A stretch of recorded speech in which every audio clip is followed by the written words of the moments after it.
Assalamualaikum warahmatullahi wabarakatuh. Yang mulia Ketua dan anggota Majelis Hakim Mahkamah Konstitusi Republik Indonesia, yang terhormat Dewan Perwakilan Rakyat, yang terhormat para pemohon dan kuasanya. Dengan hormat, berdasarkan surat kuasa Menteri Sekretaris Negara atas nama Presiden yang memberikan kuasa dengan hak substitusi kepada Menteri Hukum dan Menteri Kesehatan dalam pengujian material Undang-Undang Nomor 17 tentang Kesehatan, Register Perkara Nomor 182 garis miring PUU 22/2024, perkenankan saya sebagai salah satu penerima kuasa membacakan resume keterangan Presiden yang mana keterangan utuhnya sudah kami sampaikan ke Paniteraan Mahkamah Konstitusi pada tanggal 28 Mei 2025. Penjelasan pemerintah terhadap materi yang dimohonkan oleh para pemohon adalah sebagai berikut. Secara konstitusional, Undang-Undang Dasar 1945 menegaskan bahwa hak atas kesehatan merupakan bagian integral dari hak asasi manusia yang dilindungi dan dijamin keberlangsungannya oleh negara. Hal ini tercermin dalam ketentuan pasal 28H ayat 1 yang menyatakan bahwa setiap orang berhak hidup sejahtera lahir dan batin serta memperoleh pelayanan kesehatan. Dan pasal 34 ayat 3 yang menyatakan bahwa negara bertanggung jawab atas penyediaan fasilitas pelayanan kesehatan yang layak. Dalam konstruksi konstitusi tersebut, kesehatan ditempatkan sebagai kebutuhan dasar setiap orang, sekaligus salah satu instrumen utama negara dalam memajukan kesejahteraan umum sebagaimana termaktub dalam tujuan bernegara. Berlandaskan amanat konstitusional tersebut, Undang-Undang 17/2023 hadir sebagai bentuk kodifikasi sistem hukum kesehatan Indonesia sekaligus wujud tanggung jawab negara dalam memenuhi hak masyarakat memperoleh pelayanan kesehatan yang mudah aksesnya, baik kualitasnya, dan terjangkau biayanya. Undang-Undang 17/2023 memperbarui sistem hukum kesehatan Indonesia yang sebelumnya tersebar di berbagai peraturan perundang-undangan yang ditandai oleh fragmentasi kelembagaan dan disparitas antar profesi. Pendekatan integratif yang digunakan Undang-Undang 17/2023 menata ulang relasi kelembagaan secara lebih proporsional antara masyarakat sebagai fokus utama dengan tenaga medis, tenaga kesehatan, dan negara. Dari yang sebelumnya berorientasi pada organisasi profesi menjadi struktur yang lebih seimbang dan berorientasi kepada masyarakat. Undang-Undang 17/2023 merupakan penyempurnaan regulasi untuk menjawab beberapa permasalahan di bidang kesehatan, termasuk pengelolaan SDM kesehatan. Hal ini mencakup pengaturan yang komprehensif terhadap penataan kelembagaan, penguatan peran pemerintah sebagai regulator, perbaikan tata kelola perencanaan, pendidikan, pelatihan, pendayagunaan, pengawasan, serta perlindungan tenaga medis dan tenaga kesehatan. Berkenaan dengan pengaturan organisasi profesi, Undang-Undang 17/2023 tidak menghapus pengakuan terhadap organisasi profesi, tapi menempatkan organisasi profesi pada porsi yang sesuai sebagaimana tujuan pembentukan organisasi profesi, yaitu untuk menyejahterakan anggotanya, memberikan masukan kepada pemerintah di bidang pendidikan, pelatihan, sertifikasi, pengawasan etik dan disiplin profesi, namun bukan sebagai regulator.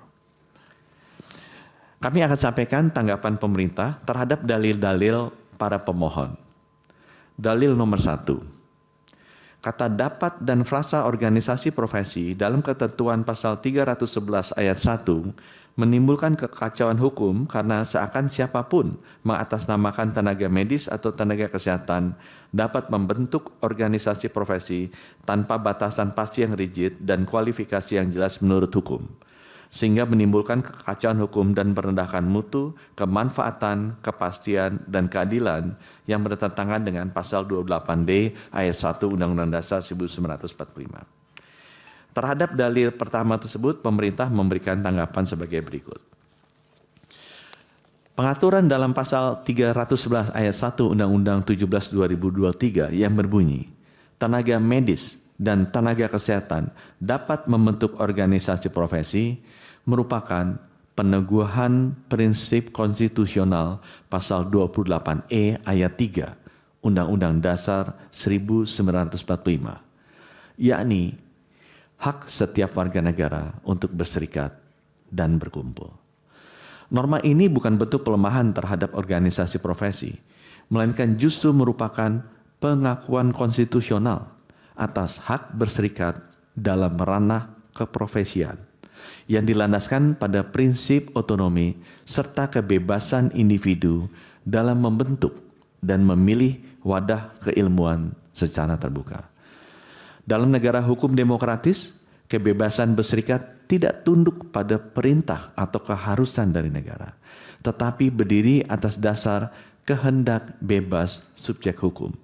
Norma ini juga menempatkan organisasi profesi selaras dengan sistem hukum kesehatan nasional yang bersifat inklusif dan bukan eksklusif. Oleh karena itu, pengaturan ini dengan tepat menghindari pendekatan yang menempatkan organisasi profesi sebagai satu-satunya wadah tunggal yang wajib diikuti, yang pada masa lalu berpotensi menimbulkan dominasi kelembagaan yang menghalangi keberagaman pandangan, mengabaikan ketidakpuasan anggota, tidak adanya check and balances, dan bias representasi dari setiap profesi. Dalil nomor 2, yaitu ketentuan pasal 268 ayat 1 yang bermakna membubarkan Konsil Kedokteran Indonesia dalam Undang-Undang Praktek Kedokteran, bahkan menggabungkan dengan Konsil Tenaga Kesehatan ke dalam konsil yang dibentuk ke dalam Konsil Kesehatan Indonesia. Oleh karena itu, norma ini bertentangan dengan putusan MK nomor 82 PUU 13 2015 yang memisahkan Konsil Kedokteran Indonesia dengan Konsil Tenaga Kesehatan Indonesia. Terhadap dalil nomor 2 tersebut dari pemohon, pemerintah memberikan tanggapan sebagai berikut. Pembentukan konsil dalam pasal 268 ayat 1 merupakan ranah administrasi negara yang dimaksudkan untuk memperkuat akuntabilitas, koordinasi, dan efektivitas dalam pengawasan serta pembinaan profesi kesehatan. Dalam hukum positif Indonesia, tidak terdapat ketentuan konstitusional yang mengharuskan pembentukan dua badan terpisah untuk dua rumpun profesi yang berbeda. Bahwa putusan Mahkamah Konstitusi nomor 82 PUU 13 2015 menguji Undang-Undang nomor 36 tahun 2014 tentang tenaga kesehatan, yang pada saat itu keberadaan Konsil Kedokteran Indonesia diatur dalam undang-undang sebelumnya, yaitu Undang-Undang nomor 29 tahun 2024 yang masih berlaku pada saat itu dan tidak dicabut dengan Undang-Undang 36 2014.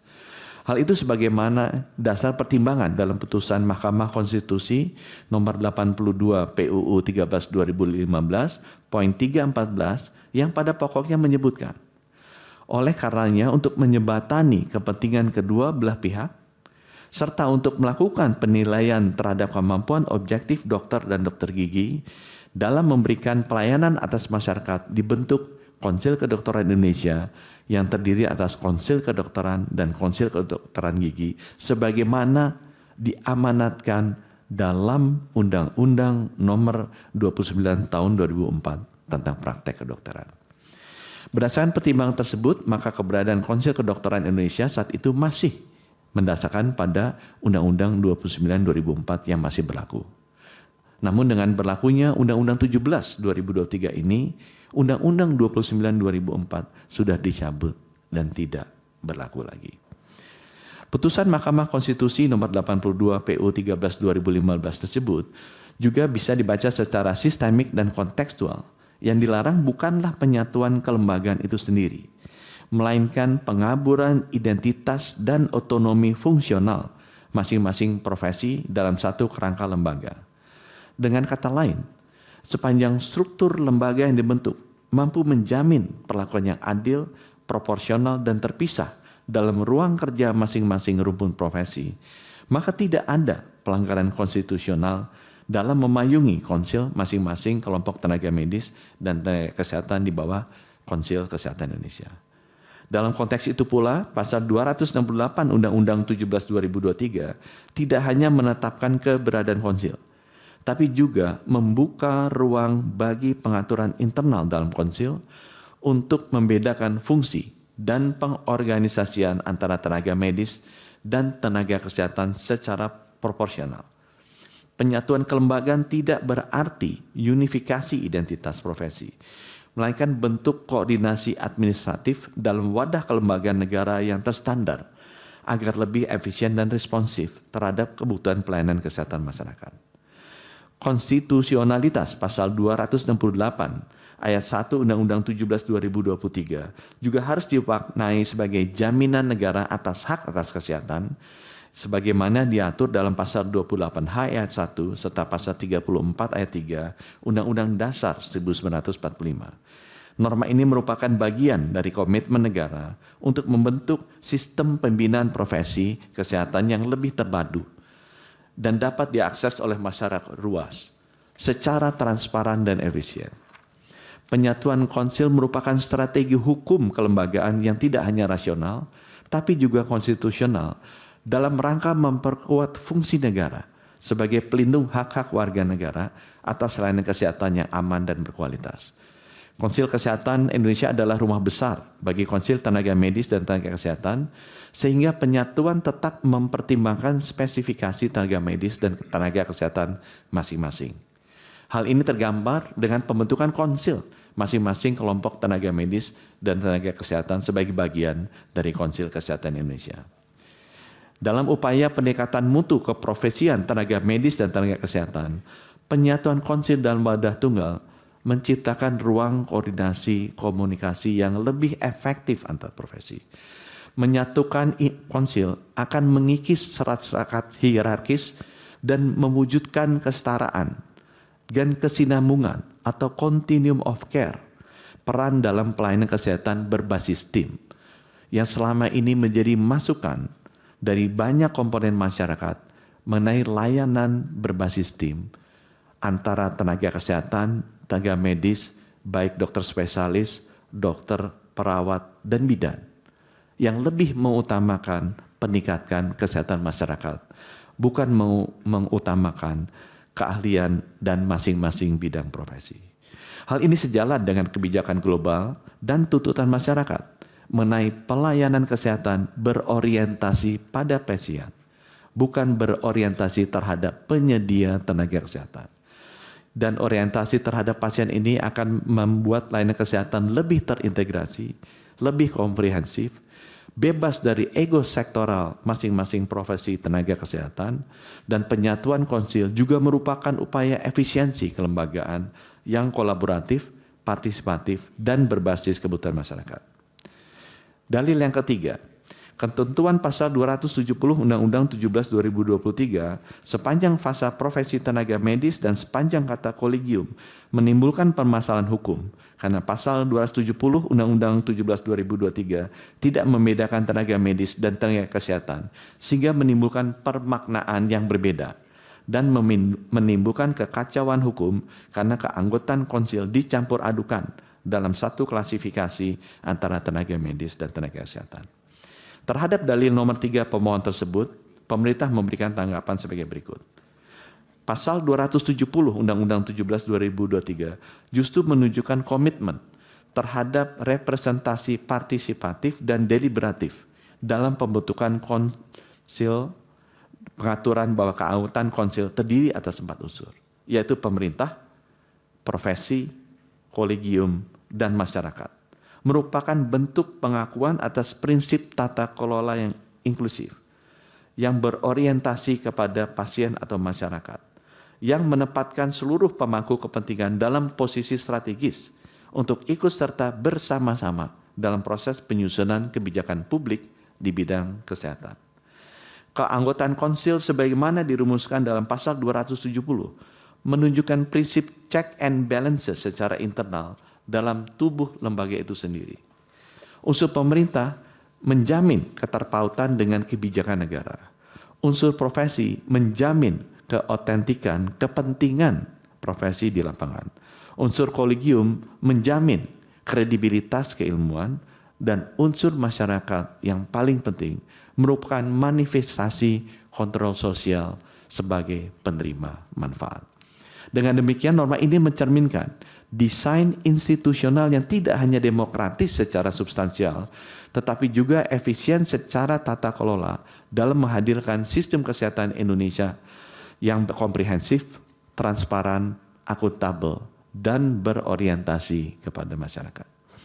Unsur profesi tidak hanya merujuk pada perkumpulan organisasi tertentu, dimasukkan untuk memberikan kesempatan yang lebih luas bagi setiap tenaga medis dan tenaga kesehatan atas dasar prinsip representasi partisipatif.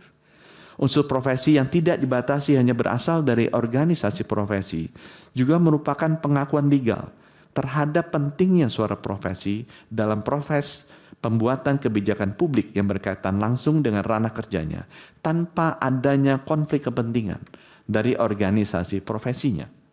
Keanggotaan konsil juga harus mencerminkan kepentingan publik, kepentingan masyarakat, bukan hanya kepentingan organisasi profesi semata, sehingga kebijakan yang diambil lebih akuntabel dan berpihak kepada kepentingan masyarakat luas. Bahwa unsur kolegium dan keanggotaan konsil sebagaimana pasal 270 merujuk pada pengaturan kolegium sebagaimana tercantum dalam ketentuan pasal 272 Undang-Undang 17/2003, di mana kolegium dibentuk oleh setiap kelompok ahli, tiap disiplin ilmu kesehatan, dan tidak lagi merupakan badan di bawah organisasi profesi. Kolegium bertugas menyusun standar kompetensi untuk setiap disiplin ilmu kesehatan. Penetapan standar kompetensi ini menentukan siapa boleh melakukan apa, sehingga berdampak langsung pada akses masyarakat terhadap layanan kesehatan, kualitas, dan harga yang terjangkau. Standar kompetensi yang dibuat semakin spesialistik dapat membuat masyarakat di daerah terpencil kesulitan mendapatkan akses tersebut karena keterbatasan tenaga spesialis dan subspesialis.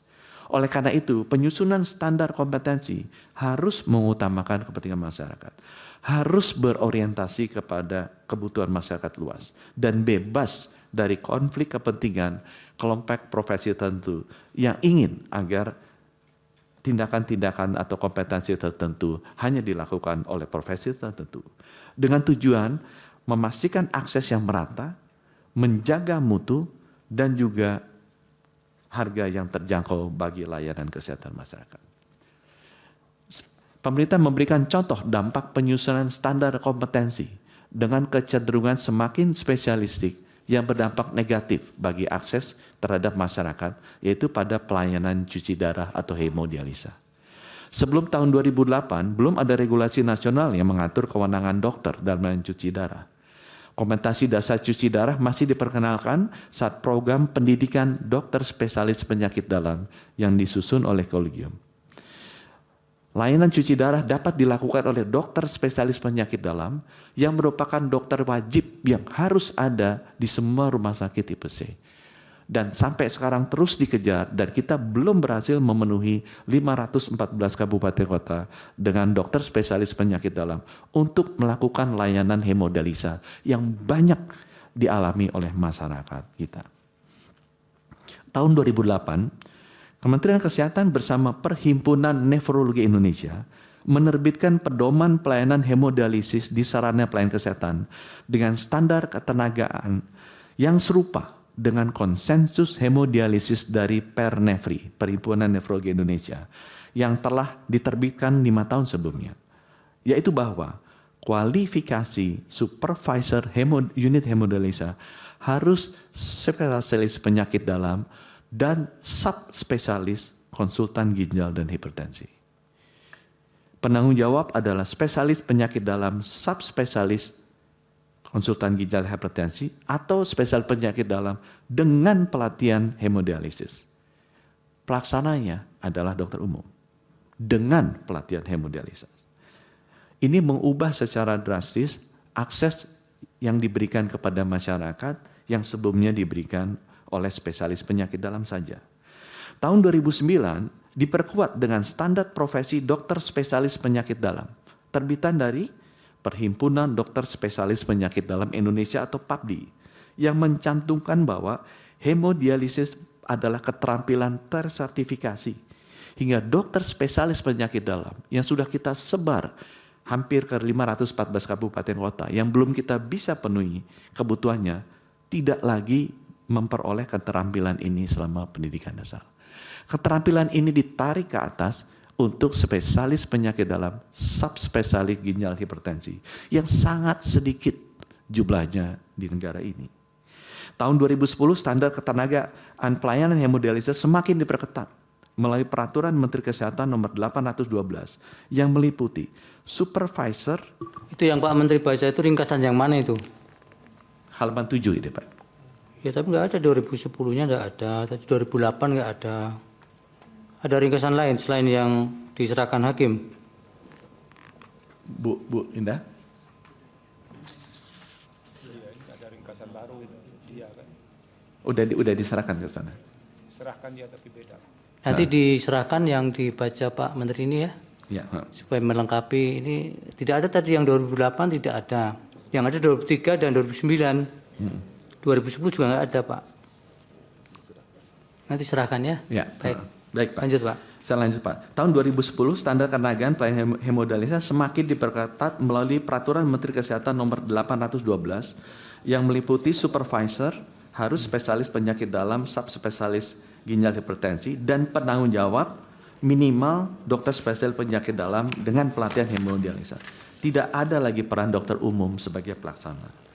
Tahun 2014 hal ini semakin ditegaskan melalui standar kompetensi dokter spesialis penyakit dalam dari Kolegium Ilmu Penyakit Dalam atau PAPDI yang disahkan oleh Konsil Kedokteran Indonesia bahwa kompetensi hemodialisis oleh spesialis penyakit dalam yang sudah kita sebarkan ke 514 kabupaten kota hanya terbatas pada diagnosis dan rujukan. Tahun 2018, standar ketenagaan ini semakin diperketat dengan peraturan Konsil Kedokteran Indonesia nomor 54 tentang registrasi kualifikasi tambahan dokter spesialis bahwa penanggung jawab pelayanan cuci darah yang sebelumnya dapat dilakukan oleh spesialis penyakit dalam dengan pelatihan hemodialisis 3 bulan harus ditingkatkan menjadi spesialis penyakit dalam dengan fellowship minimal 6 bulan dan mendapatkan sertifikat kompetensi tambahan. Pengetatan demi pengetatan ini yang mulia mengakibatkan akses masyarakat terhadap layanan hemodialisis semakin sulit. Banyak penderita yang harus cuci darah tidak bisa mendapatkan akses. Dari target 569 rumah sakit jejaring pengampuan ginjal di 514 kabupaten kota, baru 338 rumah sakit yang memiliki spesialis penyakit dalam, subspesialis ginjal hipertensi. Sehingga mereka baru bisa melakukan layanan cuci darah.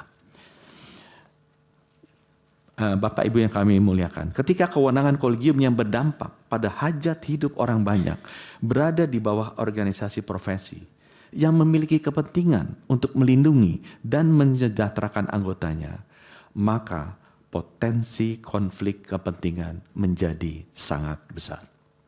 Padahal penyusunan standar kompetensi harusnya berorientasi pada pemenuhan kebutuhan layanan kesehatan masyarakat secara luas dan merata, tanpa mengorbankan mutu layanan. Oleh karena itu, demi menjaga kepentingan masyarakat luas, Undang-Undang 17 2023 dan Peraturan Presiden 28 2024 menegaskan bahwa kolegium adalah kumpulan ahli dari berbagai disiplin ilmu kesehatan yang menjalankan tugas dan fungsinya secara independen. Prinsip independensi ini harus kita pastikan bahwa semua keputusan yang diambil oleh kolegium harus bebas dari konflik kepentingan dari setiap unsur-unsurnya, terutama dari profesinya mereka, dan selalu menempatkan kepentingan masyarakat sebagai prioritas utama. Masukan yang keempat dari pemohon adalah Ketentuan pasal 272 ayat 1 Undang-Undang 17 2023 sepanjang frasa kelompok ahli merupakan norma yang terbuka dan tanpa batasan jelas serta kriteria pasti sehingga menimbulkan ketidakpastian hukum dan frasa ilmu kesehatan tidak konstitusional bersyarat sepanjang untuk tenaga medis body of knowledge dari ilmu kedokteran memiliki karakteristik dan pendidikan profesi yang berbeda dengan ilmu kesehatan serta kolegium secara konsisten berbeda dengan kolegium untuk tenaga kesehatan. Terhadap dalil keempat dari pemohon tersebut, pemerintah memberikan tanggapan sebagai berikut. Bahwa kolegium merupakan lembaga yang bertugas mengembangkan cabang ilmu, sehingga harus diisi oleh kelompok ahli di bidangnya dan tidak hanya dibatasi dari kelompok ahli organisasi profesi. Pengembangan cabang disiplin ilmu yang dilakukan oleh kolegium dapat berupa pemanfaatan teknologi dalam pelayanan kesehatan yang membutuhkan keilmuan yang lebih berkembang, ide progresif, dan semangat kolaboratif lintas latar belakang. Sehingga kelompok ahli tidak harus dibatasi hanya berasal dari organisasi profesi. Perkembangan teknologi kesehatan dan kedokteran akhir-akhir ini sudah berkembang ke teknologi-teknologi baru seperti pelayatan kesehatan dengan robotic surgery, pelayanan kesehatan dengan menggunakan bioteknologi, pelayanan kesehatan dengan menggunakan artificial intelligence, pelayanan kesehatan dengan menerapkan kedokteran presisi, telemedicine yang menyesuaikan dengan karakteristik tiap individu termasuk genetiknya. Kombinasi antara keahlian yang dimiliki oleh dokter-dokter yang sudah lama berbakti dan ilmu-ilmu baru dari dokter-dokter muda dan komponen-komponen keilmuan baru yang masuk secara agresif untuk meningkatkan layanan kesehatan masyarakat. Pembatasan kelompok ahli hanya dari organisasi profesi justru akan melanggar hak masyarakat dan tidak memberikan kesempatan bagi tenaga medis, tenaga kesehatan muda yang modern, yang secara luas untuk berkontribusi dalam peningkatan pelayanan kesehatan. Penggunaan frasa kelompok ahli yang tidak hanya dibatasi kelompok ahli organisasi profesi merupakan upaya negara untuk menjamin bahwa setiap kelompok ahli dalam tiap cabang ilmu kesehatan tanpa melihat afiliasi organisasinya memiliki kedudukan yang setara. Ketentuan ini membuka peluang yang lebih adil dan seimbang, bahwa siapapun kelompok keilmuan yang memenuhi syarat kalian dapat membentuk kolegium. Hal ini memperkuat prinsip non-diskriminasi dan pembentukan lembaga dan memperluas partisipasi konstitusional para ahli tanpa perlu melalui saringan-saringan secara eksklusif dalam struktur organisasi profesi yang bersifat privat. Bahwa pengaturan kolegium dalam Undang-Undang 17 2023 mencakup seluruh cabang disiplin ilmu kesehatan, termasuk ilmu kedokteran, di mana dalam pelaksanaan pengembangan cabang disiplin ilmu berlaku ketentuan yang sama antara ilmu kedokteran dan ilmu non-kedokteran. Apabila frasa ilmu kesehatan dirubah menjadi ilmu kedokteran, justru akan mempersempit cakupan ilmu dalam pasal AKO dan menghilangkan pengembangan potensi cabang disiplin ilmu kesehatan lainnya. Hampir di seluruh dunia, menterinya Menteri Kesehatan dan juga perguruan tingginya adalah School of Medicine. Jarang sekali kita menemukan yang namanya School of Doctors atau Menteri Kedokteran. Karena memang cabang ilmu dari kesehatan itu lebih luas dari cabang ilmu dari kedokteran. Pertentangan dengan pemenuhan hak konstitusional atas peningkatan mutu pelayanan kesehatan yang dapat diperoleh melalui pengembangan disiplin ilmu kesehatan secara komprehensif. Penggunaan frasa ilmu kesehatan mencakup semua aspek yang berkaitan dengan kesehatan, kedokteran, keperawatan, kebidanan, farmasi, kesehatan masyarakat, gizi, dan cabang-cabang keilmuan modern lainnya yang sekarang mulai masuk berkontribusi terhadap sektor kesehatan, yaitu cabang keilmuan robotics technology, robotic surgery, cabang keilmuan bioteknologi untuk precision medicine dan pengobatan presisi, cabang keilmuan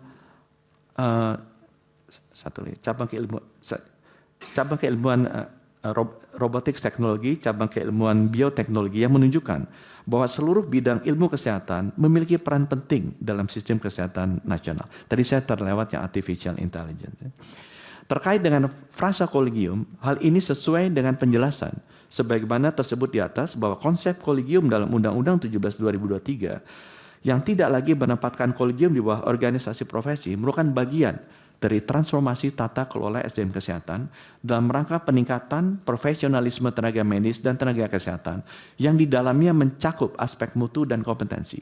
Untuk itu posisi kolegium diperkuat dan ditarik menjadi alat kelengkapan konsil agar lebih fokus dalam ranah pengembangan keilmuan dan pendidikan yang akan mendukung pemerintah dalam upaya penyediaan pelayanan kesehatan yang mudah diakses.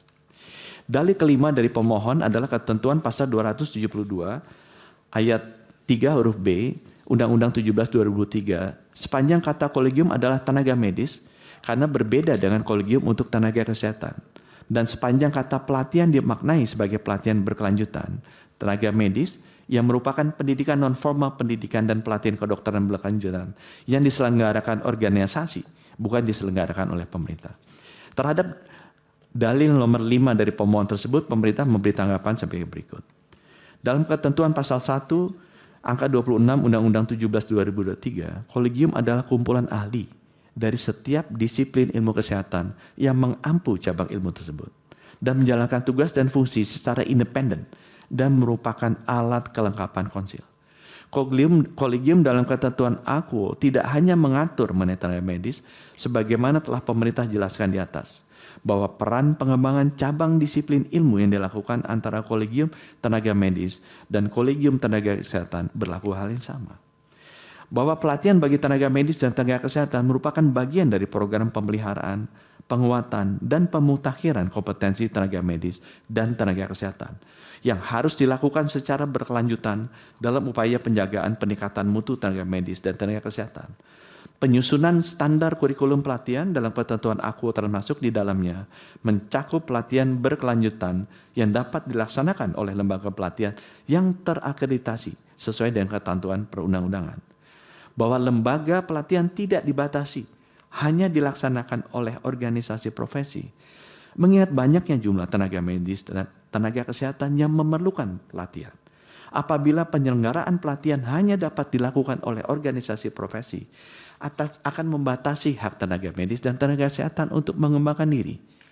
Dengan demikian ketentuan AQO menjamin realisasi hak pengembangan diri secara lebih merata.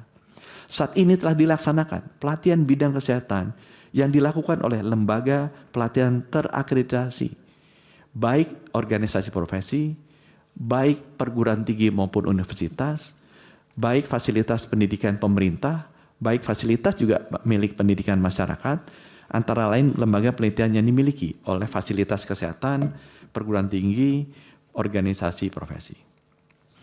Dalil yang ke-6 dari pemohon, ketentuan pasal 258 ayat 2 sepanjang fasa pemerintah pusat dan atau lembaga pelatihan terakreditasi oleh pemerintah pusat bertentangan dengan Undang-Undang Dasar 45 sepanjang tidak dimaknai organisasi profesi dan atau lembaga pelatihan yang terakreditasi oleh organisasi profesi. Karena pendidikan dan pelatihan untuk meningkatkan kompetensi tenaga medis, dokter dan dokter gigi merupakan bagian dan urusan yang melekat pada tenaga medis, bukan pemerintah pusat. Terhadap dalil ke-6 tersebut, pemerintah memberikan tanggapan sebagai berikut. Ketentuan pasal 258 ayat 2 Undang-Undang 17/2023 justru merupakan perwujudan dari kewajiban negara untuk membentuk sistem peningkatan kompetensi yang memiliki standar hukum yang jelas dan setara. Dalam konteks ini peran pemerintah pusat sebagai penyelenggara atau pengakreditasi lembaga pelatihan tidak bertentangan dengan prinsip equality before the law, tapi justru diperlukan untuk menjamin adanya standar nasional yang seragam.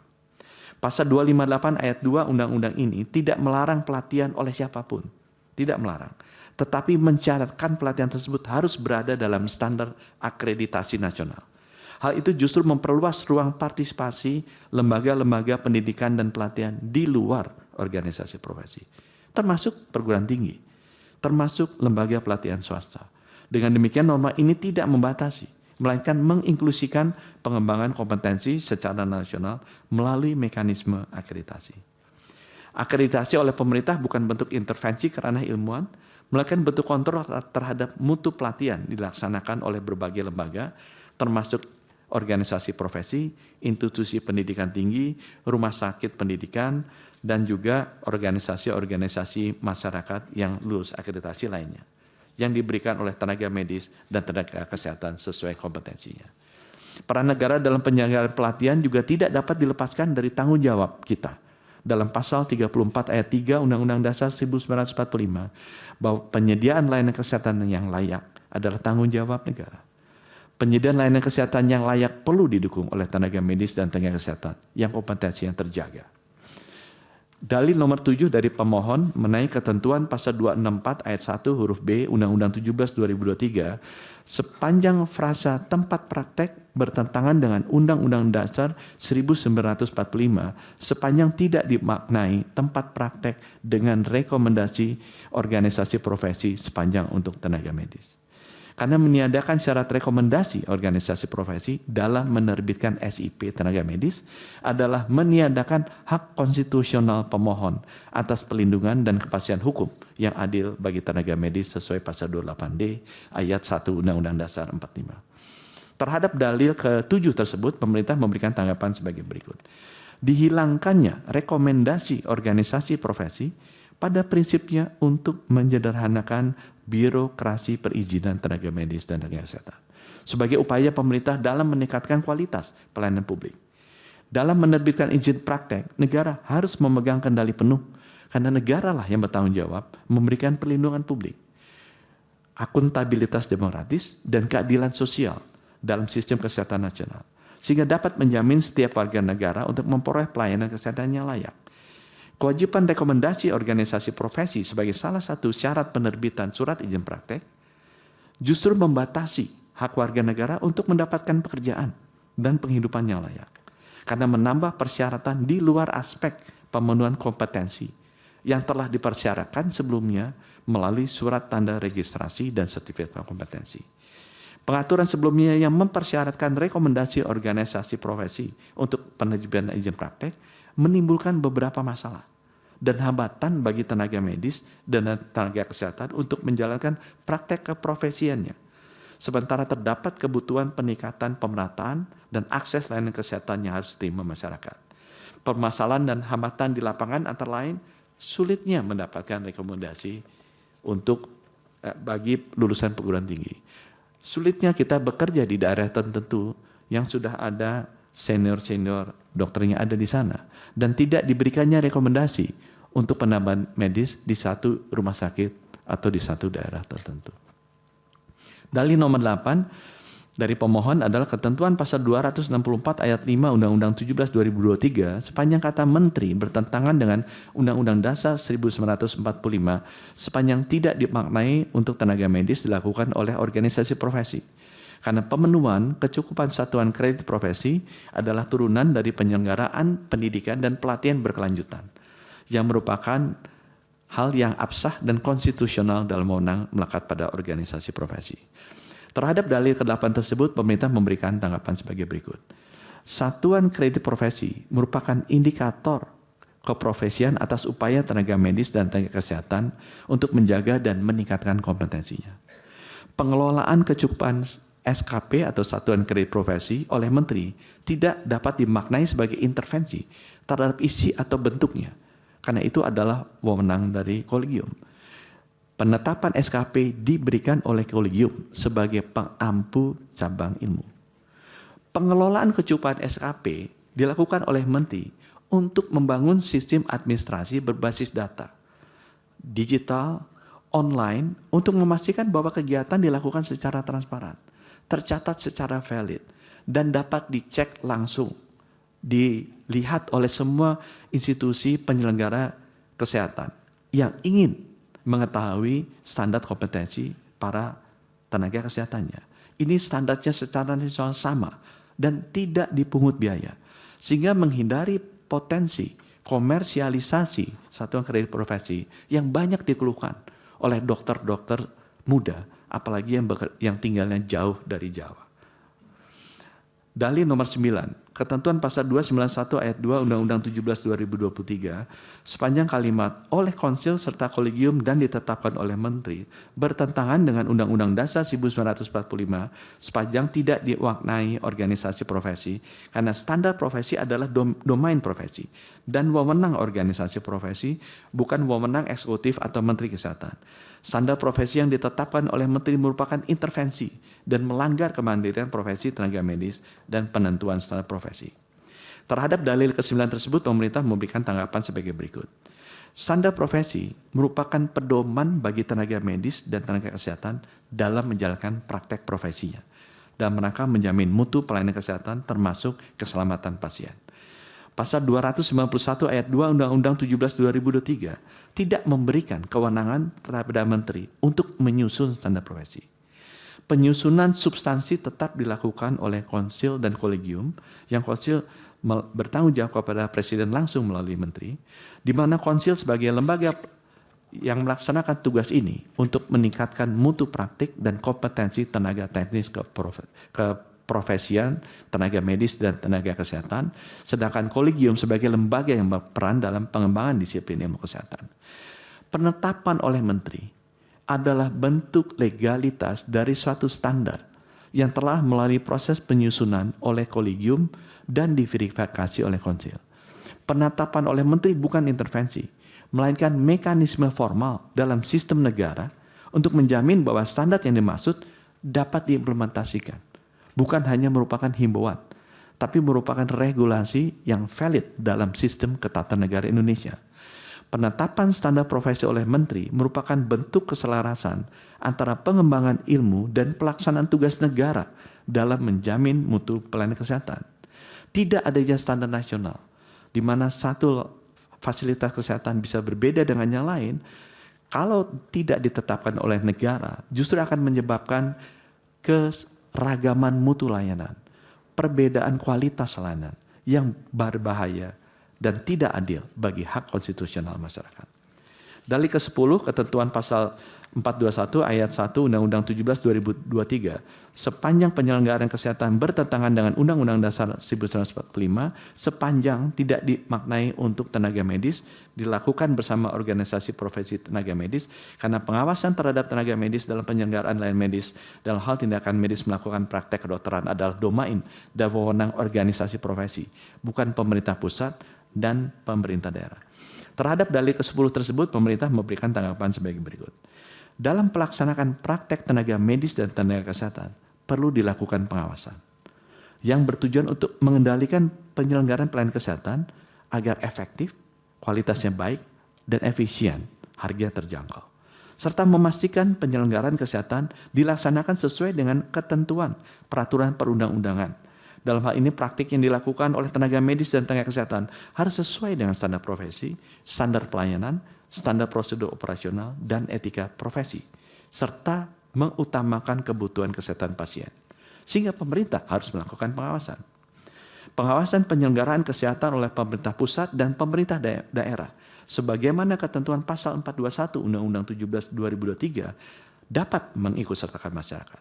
Hal itu sejalan dengan konsep pengawasan sebagaimana diatur dalam pasal 1149 Peraturan Pemerintah Nomor 28 Tahun 2024 tentang Peraturan Pelaksanaan Undang-Undang Nomor 17 Tahun 2023 tentang Kesehatan, yang mengatur bahwa pengawasan penyelenggaraan kesehatan dapat melibatkan konsil, dapat melibatkan kolegium, majelis disiplin profesi, dapat melibatkan organisasi profesi, organisasi kemasyarakatan, dapat melibatkan akademisi dan juga pakar.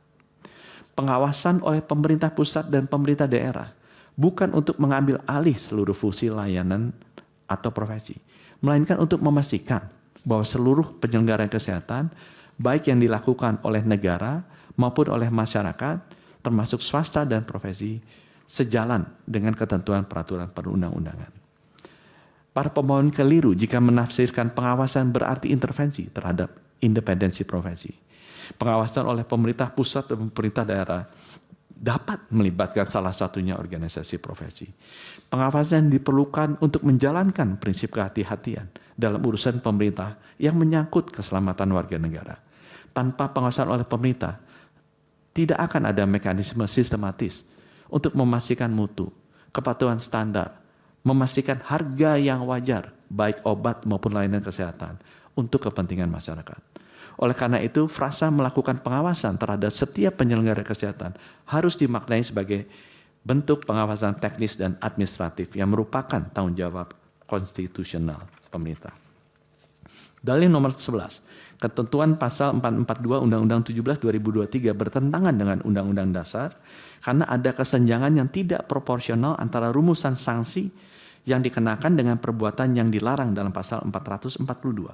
Perumusan sanksi pidana dalam pasal 442 adalah tidak bersesuaian sehingga menjadi pemidanaan yang menimbulkan kerugian konstitusional setiap orang termasuk para pemohon. Terhadap dalil nomor 11 tersebut, pemerintah memberi tanggapan sebagai berikut.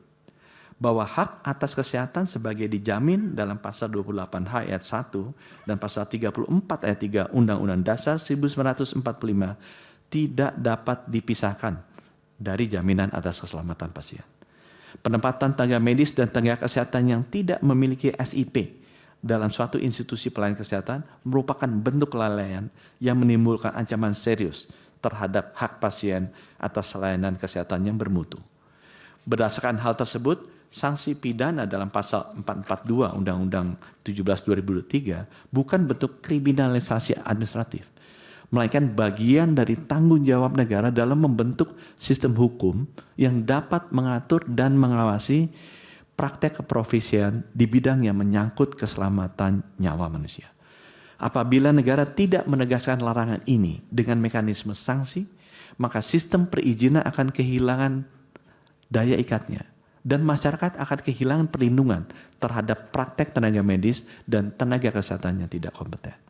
Dalam sistem hukum pidana, sanksi pidana terhadap pelaku yang mempekerjakan tenaga tanpa izin merupakan bentuk penegakan prinsip tanggung jawab dalam hukum administratif dan profesi, sebagaimana juga berlaku di sektor lain. Izin mengemudi, izin operasi rumah sakit, izin membangun, izin mengajar. Seseorang yang secara sadar menempatkan tenaga yang belum memiliki izin dalam memberikan pelayanan kesehatan harus memikul tanggung jawab hukum.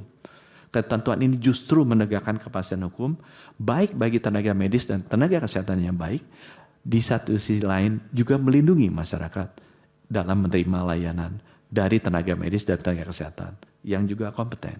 Sanksi pidana ini juga proporsional karena diberlakukan hanya kepada subjek hukum yang mempekerjakan secara tidak sah, bukan kepada semua pelaku hubungan kerja. Artinya norma ini tidak bersifat strict liability, tapi tetap tunduk pada prinsip tidak ada kejahatan tanpa kelalaian.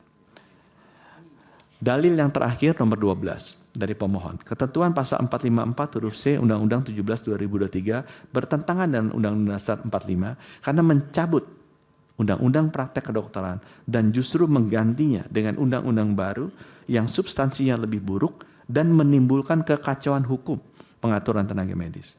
Pengaturan mengenai praktek kedokteran dan pengaturan tenaga medis diatur secara tersendiri sebagai lex specialis ke dalam satu undang-undang tersebut. Terhadap dalil tersebut, pemerintah memberikan tanggapan sebagai berikut. Pasal 454 huruf C Undang-Undang 17 2023 merupakan norma transisi yang secara eksplisit dan tegas mencabut keberlakuan Undang-Undang 2009 nomor 29 2004 demi memberi fondasi normatif yang sah dan jelas atas sistem hukum kesehatan yang telah ditransformasi melalui Undang-Undang 17 2023. Bahwa ketentuan pasal AKO sesungguhnya bukan sekadar norma transisional administratif, melainkan bagian tidak terpisahkan dari sistem hukum yang baru yang dirancang oleh pembentuk undang-undang melalui mekanisme omnibus. Undang-Undang 17 2023 disusun bukan hanya untuk memperbarui substansi, melainkan untuk menata ulang bangun kelembagaan dalam sistem kesehatan negara, termasuk kedudukan profesi dan relasi keilmuannya dengan negara dan juga dengan masyarakat. Oleh karena itu, ketentuan para pemohon untuk mencabut ketentuan AKO adalah tindakan hukum yang justru akan mengacaukan sistem hukum, karena akan menghidupkan kembali satu undang-undang yang justru telah dikuburkan secara sistematis melalui serangkaian norma yang terintegrasi dalam Undang-Undang 17 2023. Bahwa membatalkan ketentuan AKO tidak hanya berarti meniadakan satu norma transisi, melainkan membatalkan seluruh konsekuensi sistemik dari berlakunya Undang-Undang 17 2023 tanpa melalui mekanisme pencabutan undang-undang secara eksplisit dan utuh. Hal ini jelas bertentangan dengan asas pembentukan peraturan perundang-undangan, asas kepastian hukum, serta asas kesatuan sistem hukum yang tertib dan logis. bahwa secara formal pendudukan Undang-Undang 17 2023 telah memenuhi syarat sesuai dengan tata cara penyusunan peraturan perundang-undangan dan hal ini dikuatkan dengan putusan Mahkamah Konstitusi nomor 130 PU 2023 yang pada pokoknya menyatakan bahwa teknis penyusunan Undang-Undang 17 2023 telah sesuai dengan lampiran 2 Undang-Undang 12 2023. Bahkan struktur dan sistematika Undang-Undang 17 2023 telah sesuai dengan kaidah pembentukan undang-undang yang baik dengan metode omnibus yang menetapkan struktur penomoran yang sistematis sehingga mudah dibaca dan dipahami oleh pengguna dan pemangku kepentingan. Petitum.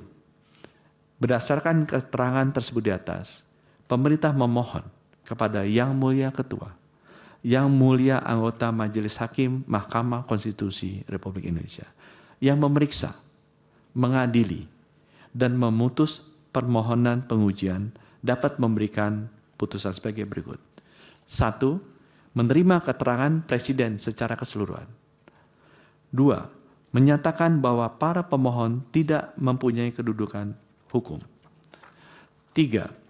Menolak permohonan para pemohon untuk seluruhnya atau setidak-tidaknya menyatakan permohonan para pemohon tidak dapat diterima. 4.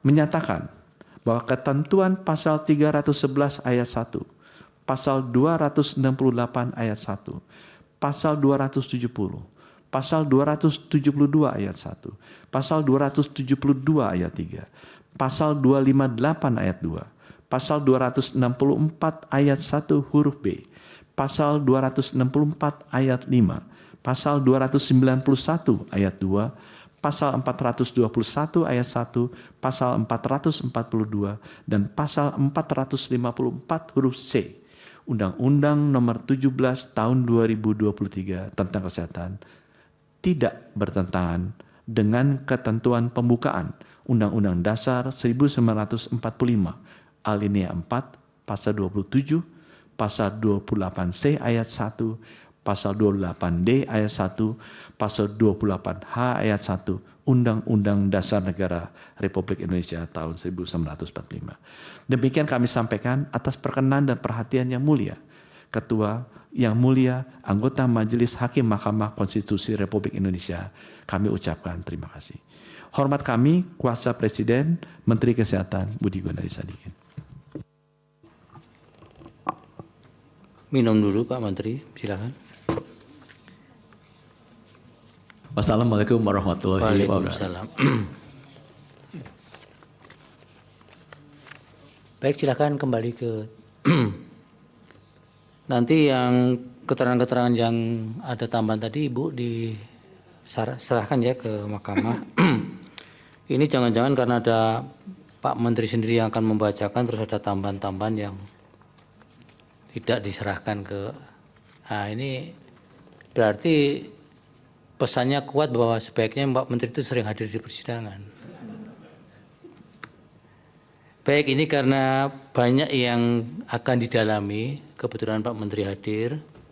Jadi untuk pemberian keterangan dari pihak terkait mungkin tidak hari ini akan para hakim akan mendalami keterangan dari pemerintah dulu. Silakan dari Yang Mulia ada yang ingin disampaikan dari panel dulu. Yang Mulia Pak Arsul. Silakan Pak panel dulu, Pak Arsul. Terima kasih Yang Mulia Pak Ketua. Terima kasih Pak Menteri Kesehatan. Ini dokter honoris causa kalau mendengarkan keterangannya tadi, bukan dokter. Ya, dokter honoris causa. Ya. Terima kasih sekali lagi dan tentu kami mengapresiasi atas penjelasan yang komprehensif. Pak Menteri, biasanya pembentuk undang-undang, terlebih pemerintah, kalau mau melakukan reformasi di satu bidang, ini menggunakan kaidahnya pesantren. Ya. Al-muhafadzatu ala qotimi sholih, ya, wal ahdu bil jadidil aslah. mempertahankan yang lama yang baik, dan mengambil hal-hal baru yang lebih baik. Ya. Tapi di Undang-Undang Kesehatan, ya, yang saya lihat ini lebih kepada ya, menggusur yang lama dan kemudian meng-create yang baru. Ya. Ini seolah-olah mengasumsikan bahwa yang lama itu semuanya, organisasinya, cara kerjanya, itu nggak ada yang baik ini, atau kurang baik. Nah, ini persoalannya kemudian saya sampaikan tadi, ya, ini pernah saya sampaikan di sidang-sidang sebelumnya, bahwa pendekatan pemerintah yang berdasarkan kaidah tadi itu bisa kita lihat ketika menata ulang organisasi profesi advokat yang kemudian melahirkan Undang-Undang Nomor 18 tahun 2003. Pada saat itu posisinya setidaknya ada 8 profesi advokat. Ya. Tetapi kemudian pembentuk undang-undang itu justru menetapkan agar organisasi advokat itu tunggal. Karena apa? Karena menyadari ketika organisasi advokat yang banyak itu tidak mudah kemudian membangun sebuah standar profesi advokat yang baik, mengawasi perilaku advokat yang tambah hari tambah banyak jumlahnya dengan standar yang berbeda-beda. Karena itu pemerintah pembentuk undang-undang pada saat itu bersama dengan DPR tentu kemudian menetapkan perintah di dalam undang-undang advokat itu agar dibentuk sebuah organisasi advokat yang bersifatnya tunggal. Ya, itu diatur di pasal 28. Ketika pemerintah membentuk Undang-Undang Nomor 11 tahun 2014 yang tentu ini Pak Menteri Kesehatan sangat mafhum, Undang-Undang tentang keinsinyuran, ya, maka pilihan pembentuk undang-undang adalah menguatkan organisasi profesi keinsinyuran yang tunggal itu, PII, bahkan dikuatkan. Ya. Ini Pak Menteri mungkin juga karena Pak Menteri ini seorang insinyur juga, anggota juga ini PII, itu, ya. Tanpa kemudian melarang, ya, itu juga kalau mau bikin organisasi lain. Tetapi undang-undang itu jelas menegaskan di pasal saya kira di bab 11 ya, pasal 36 dan seterusnya itu, ya, tentang eksistensi PII sebagai asas tunggal. Tapi kita lihat juga ada beberapa organisasi profesi yang saya tidak mengatakan itu tandingan. Misalnya ada PIPI lah, Persatuan Insinyur Profesional Indonesia. Itu insinyur di bidang konstruksi kalau nggak salah, yang juga berhimpun membentuk organisasi sendiri. Nah, ini profesi kedokteran yang berhubungan langsung dengan jiwa dan nyawa manusia yang sudah tunggal, ya, kemudian malah dibuka untuk menjadi tidak tunggal. Ya. Saya hanya khawatir saja, Pak Menteri, ya, bahwa ini nanti bisa muncul organisasi profesi dokter yang jumlahnya lebih banyak dari partai politik, sebagaimana organisasi advokat yang sekarang lebih banyak yang terdaftar di, Pak Dahana tahu ini, di Kumham lebih banyak dari partai politik. Partai politik itu hanya sekitar 51 yang terdaftar, tapi organisasi profesi advokat konon sudah 76 yang terdaftar. Ya.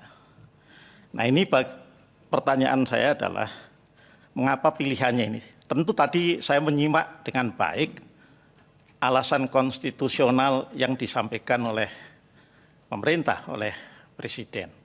Dengan merujuk pasal 28E ayat 3 itu tadi. Tetapi hak konstitusional berserikat dan berkumpul itu, Pak Menteri, juga bukan hak yang underogable right. Itu hak yang derogable right, yang bisa dikurangi. Ya. Demi untuk kemaslahatan yang lebih besar. Nah, kami terus terang membutuhkan penjelasan yang lebih jauh daripada sekedar alasan hak konstitusional yang diatur dalam konstitusi. Ya, karena sekali lagi seperti yang saya sampaikan, hak berorganisasi, berserikat, berkumpul itu hak yang derogable right, sebagaimana yang secara implisit tadi diatur di dalam Undang-Undang Nomor 11 Tahun 2014 keinsinyuran dan juga di Undang-Undang Nomor 18 Tahun 2003. Nah itu tadi. Nah yang kedua barangkali penjelasannya adalah ini tentu tidak terlepas dari pemahaman kami bahwa di ruang publik ini kan pemahamannya kan yang tadinya dunia pelayanan kesehatan itu dari tadinya, ini saya mohon maaf istilahnya barangkali tidak tepat, oligarki organisasi profesi kedokteran dan para dokter, ya. Tapi kemudian pilihannya ketika lahir Undang-Undang Kesehatan menjadi juga penguasaan sepenuhnya oleh pemerintah.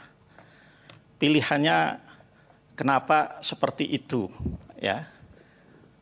Ini kembali saya Pak Menteri, waktu putusan uji formil itu kan sebetulnya putusan yang tidak bulat, 5-4. Saya termasuk yang menolak uji formil itu, ya. Itu. Nah artinya yang ingin saya sampaikan adalah bahwa terkait dengan ini. Kenapa kok pilihannya seperti itu? Ya, pilihannya dari katakanlah yang tadinya pemerintah quote unquote ya tidak memegang kendali seolah-olah apa benar apa enggak ini mesti harus didalami lagi menjadi kemudian pemerintah ya memegang sepenuhnya kendali atas pelayanan kesehatan. Iya memang betul bahwa pemerintah negara mempunyai kewajiban konstitusional untuk memberikan pelayanan kesehatan ya sebagai bagian dari memajukan kesejahteraan umum juga itu ya dari tujuan bernegara. Nah pilihannya kenapa tidak kemudian di tengah-tengah ya otonominya masih ada tapi kemudian juga kendali pemerintahnya juga tetap dilakukan. Nah ini kelihatan juga bacaan saya Pak Menteri kemudian bahwa penguasaan oleh pemerintah itu demikian ketat misalnya terkait dengan kolegium. Ya. Ini di pasal 272 ayat 4. Itu undang-undangnya mengatakan keanggotaan kolegium berasal dari para guru besar dan ahli bidang ilmu kesehatan. Ya. Tapi ini tidak tercermin di peraturan Pak Menteri loh, di Permenkesnya. Ya, kata ini nggak ada, tuh. Ya, sehingga kemarin ya ada juga disebut yang kemudian ketua kolegium yang konon ini ya Pak Menteri ya, belum judgement ya, hanya karena kedekatan dengan Pak Menteri dan lain sebagainya. Nah, barangkali kalau konsistensi antara apa yang diatur dengan undang-undang dan kemudian dalam peraturan pelaksanaannya itu benar-benar tercermin ya ini juga barangkali bisa juga menjadi jalan tengah karena begitu kemudian di Permenkesnya tidak kelihatan apa yang ada di dalam undang-undang ya barangkali itu kemudian bisa didalilkan belum tentu juga dalil ini bisa kami terima ya itu persoalan konstitusionalitas katakanlah pemohon kalau dalam perkara ini ya. Jadi dari saya itu saja. Sekali lagi terima kasih atas keterangan yang disampaikan atas nama Presiden. Kami kembalikan ya kepada Yang Mulia Pak Ketua. Masih panel yang Prof ini. Baik, terima kasih. Terima kasih kepada Pak Menteri atas keterangannya. Begini, ketika kemudian kita mencoba menyandingkan antara undang-undang yang ini adalah produk omnibus, itu kemudian dengan undang-undang yang lama, itu kan memang seharusnya di dalam produk yang baru ini paling tidak tergambarkan raison d'être-nya, asbabun nuzumnya paling enggak begitu. Apa sesungguhnya yang melatar belakangi Pak Menteri? Melatar belakangi atau problem apa sesungguhnya yang mendasar yang muncul sehingga ada perubahan yang begitu fundamental. Ini yang kemarin juga saya minta kepada DPR juga untuk bisa memberikan kejelasan soal ini. Kenapa? Karena kalau diikuti di dalam Undang-Undang Kesehatan yang sekarang ini memang dia hal-hal yang menyangkut latar belakang itu tidak tampak, termasuk dalam penjelasan umum. Itu yang perlu mendapatkan saya kira poin penting bagi kami untuk ada apa istilahnya background study-nya untuk memahami lahirnya undang-undang ini kenapa saja, ada apa saja di balik semua itu. Itu saya kira menjadi penting. Kenapa? Karena memang kalau yang dimohonkan pemohon ini kan hampir semuanya itu dia meminta untuk dihilangkan semua yang berkaitan dengan menteri itu dihilangkan begitu kurang lebih. Ini apa sih sebetulnya yang melatar belakangi pada waktu yang lalu? Ketika organisasi profesi, kolegium masih di bawah organisasi profesi. Ada persoalan apa di situ? Itu saya mohon untuk dapat diberikan penjelasannya nanti yang lebih komprehensif soal itu. Termasuk yang kemudian muncul yang tadinya dia single menjadi multi itu kan kemudian yang dikhawatirkan itu adalah dampaknya itu kira-kira ada nggak kepada standar yang berganda atau kemudian standarnya tidak tunggal lagi. Itu apakah ada dampak ke arah itu? Itu mohon nanti juga dapat diberikan penjelasan tambahan. Kenapa? Karena yang dimohonkan di sini ini salah satu yang dimohonkan menyangkut soal independensi itu kan cukup kuat itu dijelaskan mengenai independensi dari kolegium. Nah ini sejauh mana sebetulnya jaminan peran kolegium itu bisa kemudian independen untuk dilaksanakan. Itu juga mohon dapat ada penjelasan soal itu. Termasuk menghilangkan kemungkinan khawatir standar yang tidak lagi satu tetapi kemudian standarnya menjadi ganda karena organisasinya tidak lagi tunggal itu. Termasuk contoh yang diambil di dalam, saya kebetulan membacanya yang keterangan lengkapnya Pak Menteri, yang keterangan lengkapnya justru yang saya baca, saya ikuti. Contoh misalnya yang di Korea, itu kan dia yang tadinya single menjadi multi organisasi. Itu apakah punya latar belakang yang sama dengan yang terjadi di Indonesia? Itu juga mohon nanti dapat keterangan soal itu. Kemudian yang berikutnya Pak Menteri, ini kan ada kekhawatiran juga, misalnya pasal 220 ayat 2. Menyangkut standar kompetensi yang disusun oleh kolegium dan ditetapkan oleh menteri. Ini sejauh mana Pak penetapan menteri itu sebetulnya bentuk dari besikingnya atau ada kemungkinan kemudian mengubah yang sudah ditetapkan oleh kolegium kemudian ini diubah ketika ditetapkan oleh menteri. Nah, ini kekhawatiran itu bagaimana Pak untuk menyikapinya? Karena kekhawatirannya kan menyangkut ini jangan-jangan nanti sentralistik larinya begitu Pak Menteri. Ini mohon nanti bisa ditambahkan uraian soal itu. Saya kira poin itu saja yang saya mohonkan untuk ditambahkan. Terima kasih.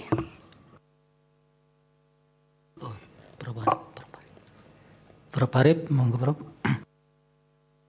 Ya, ini petugas panelnya duluan ya. Begini, Pak Menteri, pemohon dan pihak terkait. Berangkat dari saya hakim tertua di mahkamah sekarang ini. Kalau membicarakan judicial review yang berkaitan dengan kesehatan, itu ada rasa ngeri-ngeri sedap saya itu. Ngeri-ngeri sedapnya apa? Kalau kita ada kekeliruan dalam mengambil putusan, itu dampaknya sangat berat. Ya, yang harus kita pertanggungjawabkan tidak hanya kepada negara dan bangsa, tapi kita pertanggungjawabkan kepada Tuhan yang Maha Kuasa. Itu ngeri-ngeri sedapnya di situ. Ya, karena profesi kedokteran dan masalah kesehatan adalah masalah yang sangat urgent bagi bangsa ini. Berangkat dari situ, saya melihat begini, kita harus mendudukkan yang pertama yang harus saya sampaikan. Kita jangan mendikotomikan antara pemohon yang seolah-olah organisasi profesi berhadapan dengan negara. pihak pemerintah itu mewakili negara dan para pemohon mewakili organisasi profesi berhadapan secara diametral. Sebetulnya keduanya kan mempunyai tujuan yang sama. Sesuai dengan amanat pembukaan Undang-Undang Dasar yang kita anut. Sesuai dengan apa yang kita pahami bersama, bahwa seluruh aspek kehidupan berbangsa dan bernegara di Indonesia disinari oleh sinar ketuhanan yang Maha Esa. Nah, oleh karena itu ya, organisasi profesi jangan menang-menangan, negara juga tidak boleh sok dominan yang juga menang-menangan. Dari posisi ini kita melihat, mari dalam persidangan ini tidak ada dikotomi antara organisasi profesi dan negara. Tapi kita mencari jalan keluar sebaik-baiknya bagaimana penataan di bidang kesehatan, di bidang profesi kedokteran ini dengan sebaik-baiknya untuk kepentingan negara dan bangsa. Itu yang harus kita pahami yang pertama. Dari situ maka saya melihat penataannya begini. Mari kita orientasikan pada outcome-nya. Outcome dari penataan yang diinginkan oleh undang-undang ini, apa sih tujuannya? Tujuannya adalah menurut saya yang sependek pengetahuan saya, agar supaya negara ini, bangsanya, rakyatnya sehat semua. Ilmu kedokteran di Indonesia maju, bisa bersaing dengan ilmu kedokteran yang dikembangkan, baik ilmu dan teknologinya bisa dikembangkan bersaing dengan negara-negara lain. Itu outcome-nya. Kita membangun atau menata undang-undang kesehatan ini. Jadi rakyatnya sehat, rakyatnya sejahtera, ilmu kedokteran dan teknologi kedokteran di Indonesia berkembang secara pesat, yang mampu bersaing di era global yang sudah tanpa batas ini. Dari outcome itu maka kita bisa melihat ada output-nya. Output-nya apa? Output-nya bisa kita rinci dari outcome itu. Maka penataannya semua harus kita arahkan pada kedua, output dan outcome itu. Outcome-nya ya itu tadi, penataan yang baik, supaya rakyat mendapat pelayanan kesehatan yang murah, memperoleh obat yang murah, menjadi sehat semua. Begitu juga profesi kedokteran dan para dokter ini sehat dan sejahtera dan juga kehidupannya baik. Ya, jadi pendidikan kedokteran juga menjadi murah, berpraktek kedokteran juga menjadi murah, untuk mendapat izin praktek juga murah, sehingga tidak membebani siapapun dan juga tidak membebani rakyat terutama. Dari output itu, maka mari kita pikirkan bersama menata undang-undang kesehatan ini dengan sebaik-baiknya. Jangan kemudian misalnya dalam permohonan, kita lihat permohonan ini apa yang dilakukan penataannya tidak baik semua, harus ditandakan bertentangan dengan Undang-Undang Dasar. Begitu juga dari Pak Menteri dan pemerintah mengatakan ini semua tidak bertentangan, bahwa ini sudah baik. Begitu juga pada pihak terkait. Kenyataan empirik sekarang sudah ada ID dan satunya yang dipimpin oleh Mas Janjang. Saya kebetulan kenal tentara itu ya dengan baik, karena bapak saya pernah dioperasi di RST Semarang, bapak mertua saya, oleh Mas Jajang. Jadi ada dua organisasi profesi ini. Mari kita kembalikan penataan sebaik-baiknya kalau saya itu. Nanti baru kita bisa melihat mana sih yang perlu kita perbaiki, kita putuskan melalui putusan MK, mana yang sudah dinyatakan bertentangan. Mari kita pikirkan bersama sehingga nanti para ahli yang didatangkan oleh pihak pemohon, para ahli yang didatangkan oleh pihak pemerintah dan pihak terkait pun akan memberikan kontribusi supaya hakim mendapat pencerahan, dapat memutus dengan sebaik-baiknya untuk memenuhi rasa keadilan dan kepastian hukum, menata undang-undang kesehatan ini dengan sebaik-baiknya yang kita arahkan untuk mencapai tujuan cita-cita pembukaan Undang-Undang Dasar 45. Itu yang bisa saya sampaikan. Mohon kita berpikir secara jernih untuk kepentingan bangsa dan negara. Terima kasih, Pak Ketua. Baik, Prof. Yang mulia. Prof. Guntur, silakan, Prof. Baik, terima kasih Yang Mulia Pak Ketua. Terima kasih Pak Menteri atas keterangan Presiden yang disampaikan. Pak Menteri, saya singkat saja terkait dengan kalau kita lihat keinginan pemohon ini kan ada 25 hal. Kalau istilah Pak Menteri tadi menyatukan dalam 12 isu. Dari berbagai macam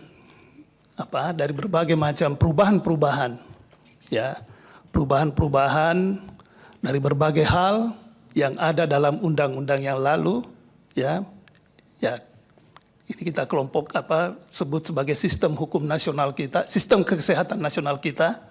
Jadi perubahan sistem kesehatan nasional kita dari undang-undang lama ke Undang-Undang 17 2023 ini.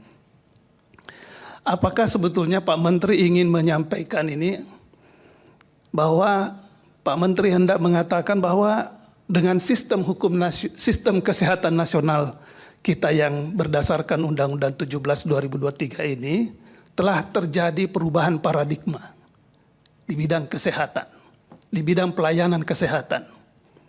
Jadi terjadi perubahan paradigma di bidang pelayanan kesehatan yang lebih berbasis pada kepentingan pasien, masyarakat atau kemaslahatan orang banyak, ya, dan lebih efektif, efisien serta merata. Apakah ini yang ingin di-underline oleh Pak Menteri yang tadi menjelaskan 12 hal tersebut tadi?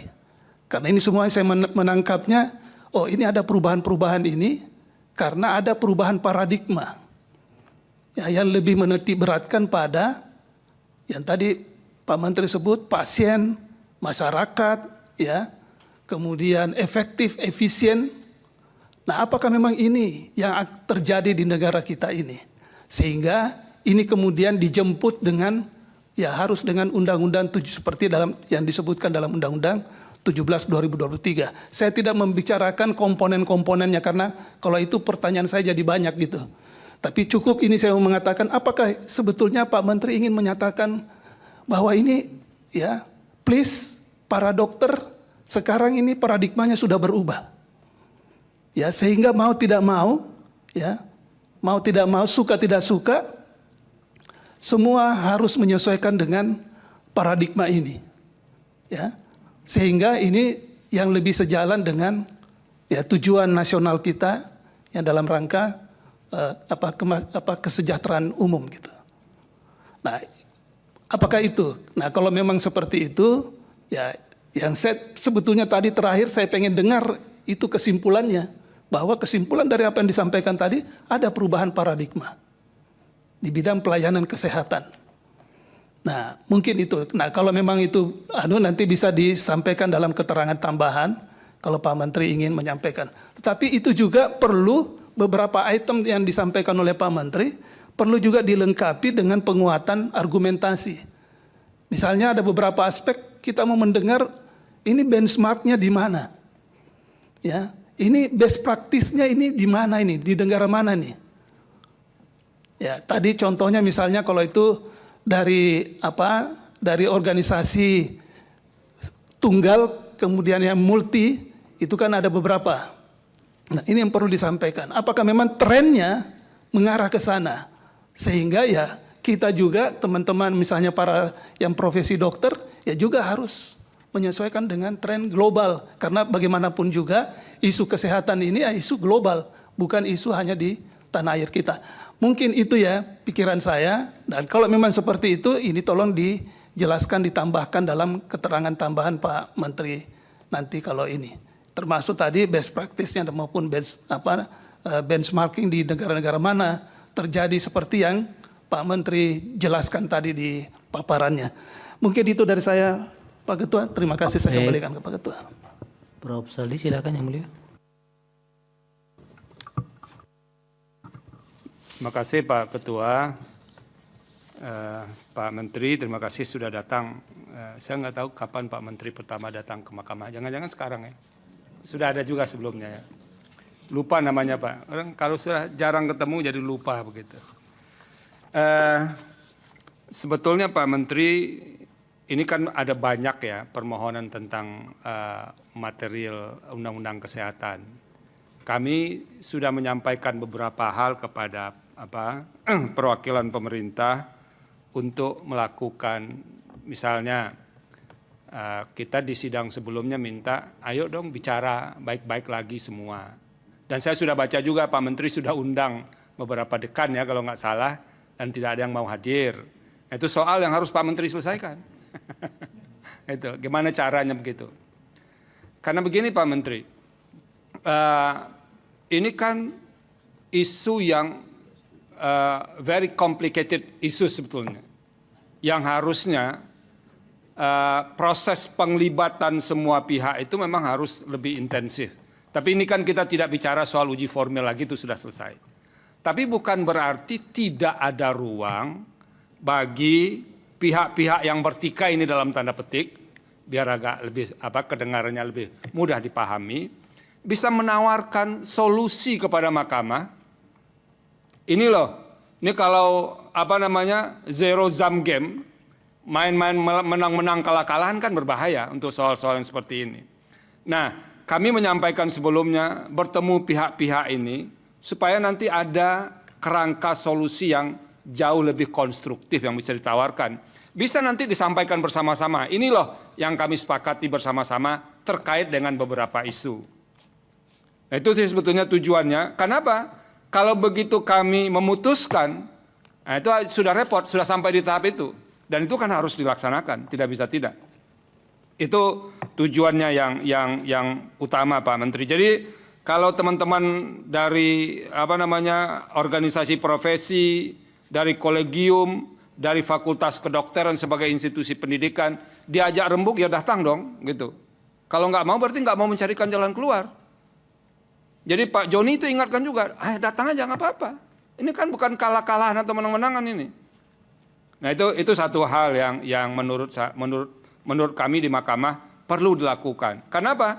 Kami ini orang yang memiliki pengetahuan yang terbatas tentang yang diperdebatkan ini. Nah kalau tidak ada solusi yang lebih komprehensif dari semua pihak, ya kami akan putuskan berdasarkan semua bahan yang dimasukkan ke kami. Yang kami yakin tidak semuanya dimasukkan. Itu Pak Menteri. Misalnya, kami pernah minta, tolong dong pemerintah sampaikan kepada kami. Apa sih catatan jelek pemerintah nih soal ID misalnya? Kita bicara terus terang saja. Ada bukunya setebal apa sih kajian yang dilakukan. Jadi tidak berdasarkan kesimpulan yang asumtif.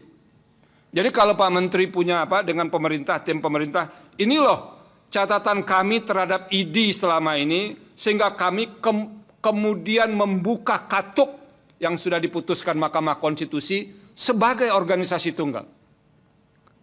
Nah itu harus disampaikan, jangan disembunyikan. Saya sudah sampaikan kepada Pak Sekjen, Pak Dirjen, Pak Staf Ahli, tolong disampaikan kepada Mahkamah apa hasil telaah.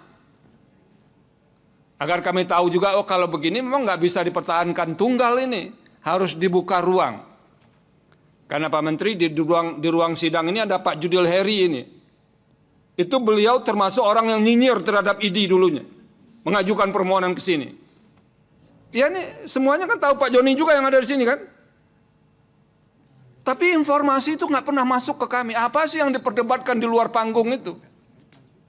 Nah, tolong itu disampaikan kepada kami, Pak Menteri. Karena begini, biasanya kalau pembentuk undang-undang mau mengubah sebuah undang-undang, biasanya ditanya dulu kepada usernya.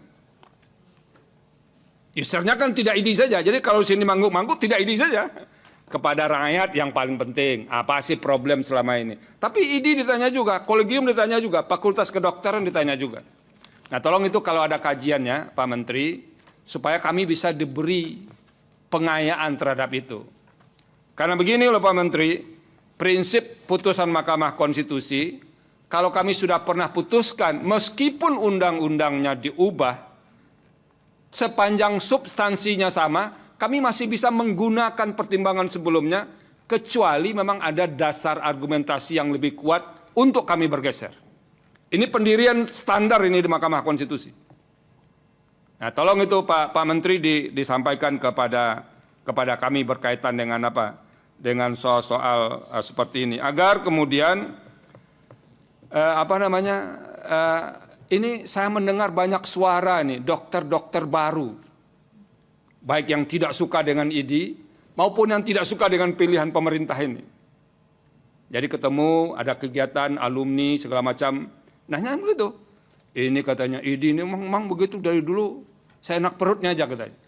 Tak ketemu yang tidak suka pemerintah saya enak perutnya aja mengubah undang-undang ini. Nah, informasinya kan harus agak lebih detail dikasih ke kami Pak Menteri. Itu yang paling penting yang ingin kami peroleh, hasil studi pemerintah. Nah, yang tidak kalah pentingnya juga Pak Menteri, tolong disampaikan, ini ketika terjadi proses awal dulu, apa sih catatan-catatan keberatan yang disampaikan oleh teman-teman di organisasi profesi terhadap draft yang dibuat oleh pemerintah itu?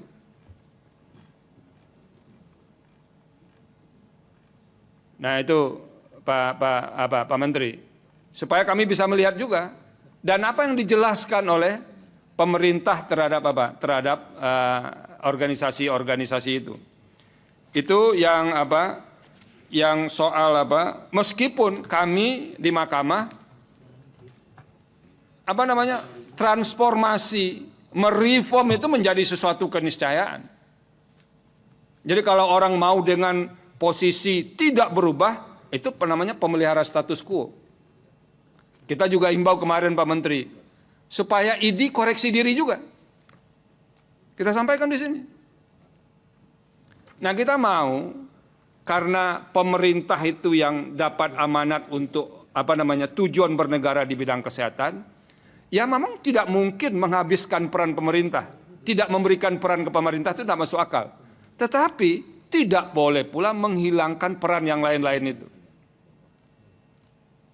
Nah, itu saja sih poin kita.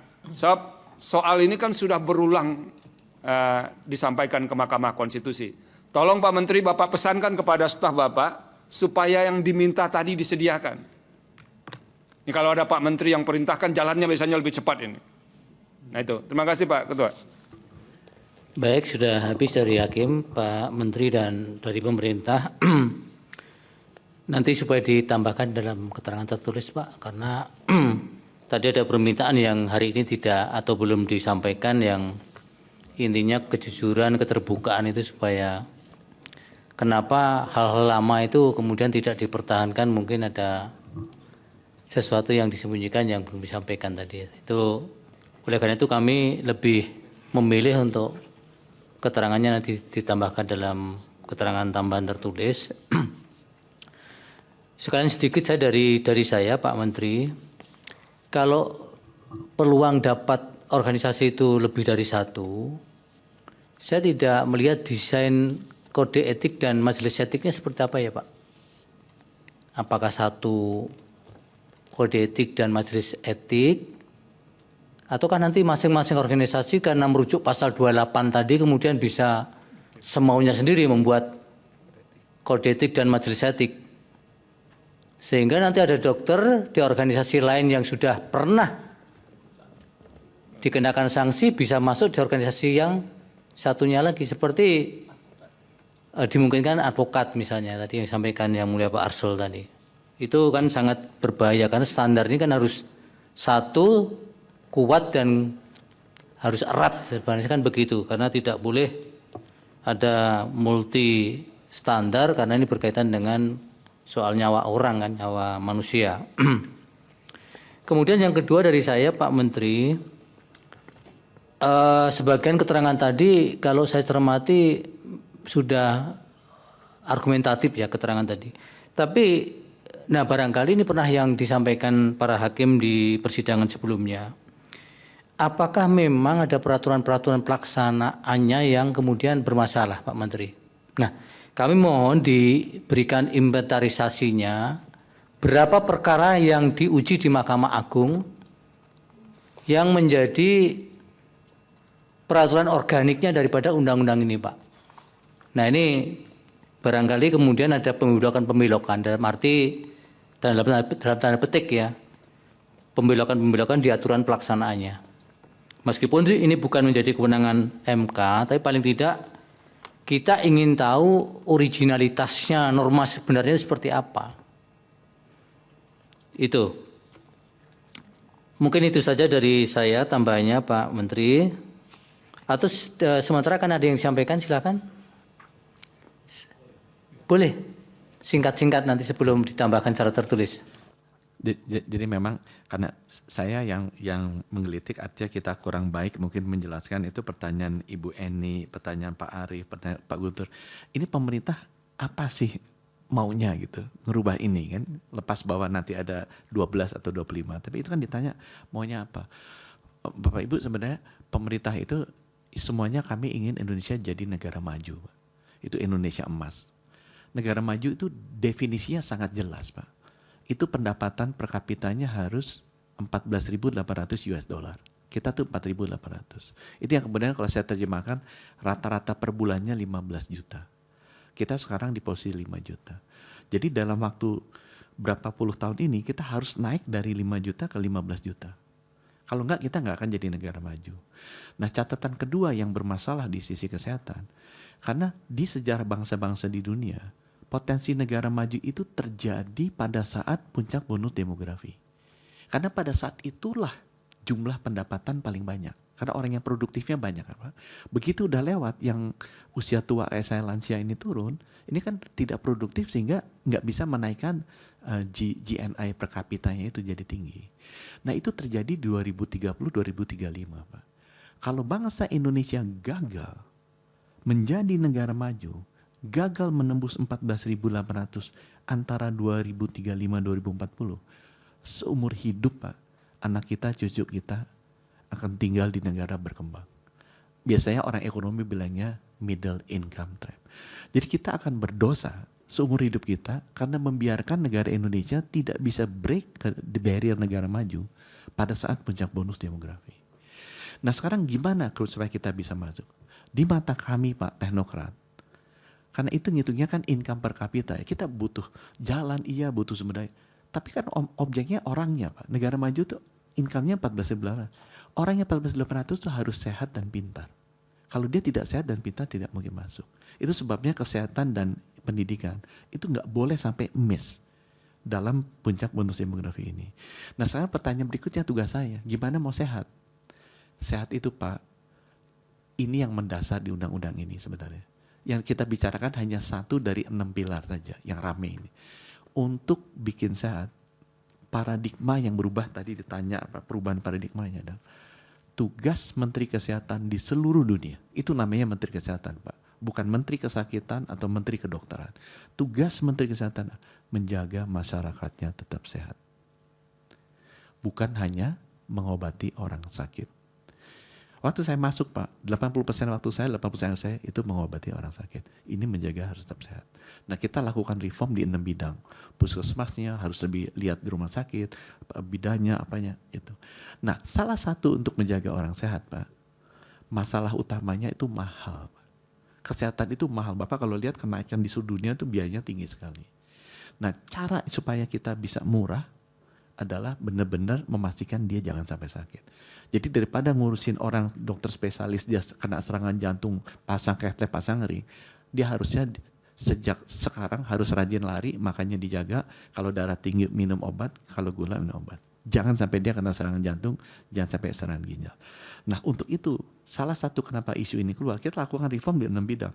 Di bidang layanan primernya, rumah sakitnya, pembiayaan kesehatan juga besar sekali.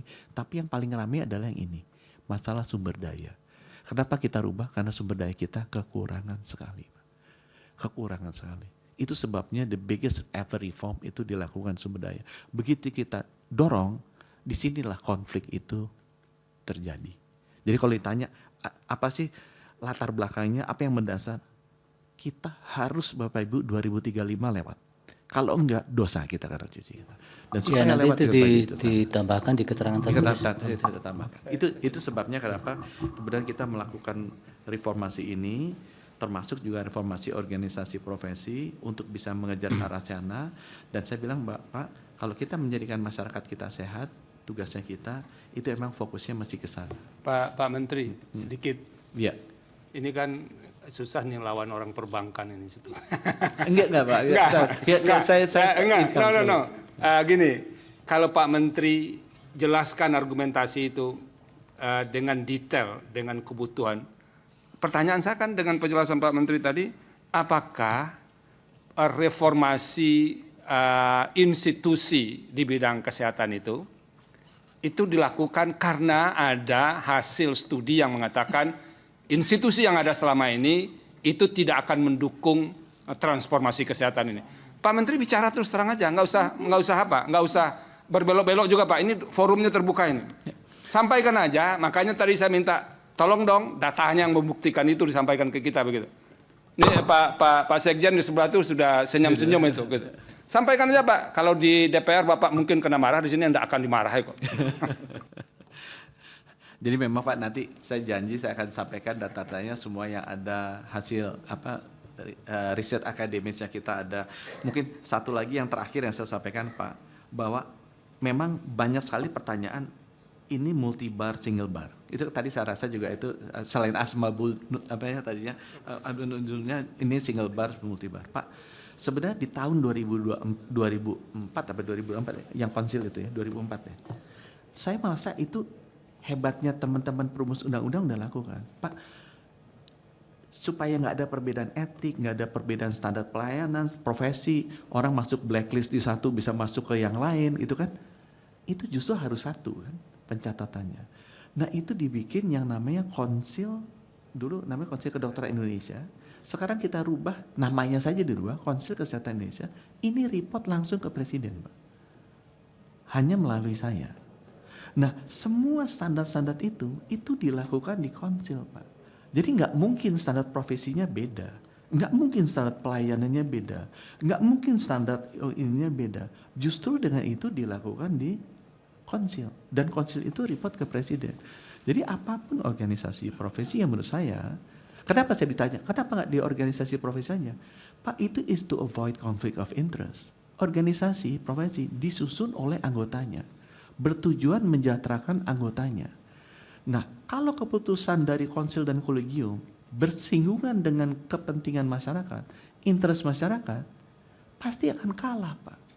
Dan itu yang kita lihat beberapa kali. Hemodialisa contohnya, saya bisa kasih contoh lebih banyak dari itu. Bahwa kompetensinya, demi anggota kita supaya lebih banyak, kita kurangin, yang bisa melakukan ini aja. Akibatnya kan masyarakat tidak terlayani. And masyarakat doesn't have a representative voice untuk bisa melakukan perlawanan itu karena tidak ada representasinya di konsil di bawah organisasi profesi. Ya, nanti ditambahkan. Itu nanti saya mau jelaskan. Ya. Jadi mohon maaf kada kepanjangan Pak, tapi Ya, setidaknya tidak apa-apa. bagus sudah ada dialog walaupun singkat. Mudah-mudahan nanti bisa diteruskan. Anytime saya dipanggil oleh Mahkamah Konstitusi, hakim-hakim, saya pasti datang dan Ya, setiap sidang yang dipanggil kan menteri seharusnya. Tidak pernah menteri yang lain juga. Kami senang kalau Pak Menteri selalu bisa hadir, nanti bisa langsung dialog dengan persoalan-persoalan yang dihadapi oleh pihak terkait dengan dari pemohon juga, jadi bisa langsung direspon.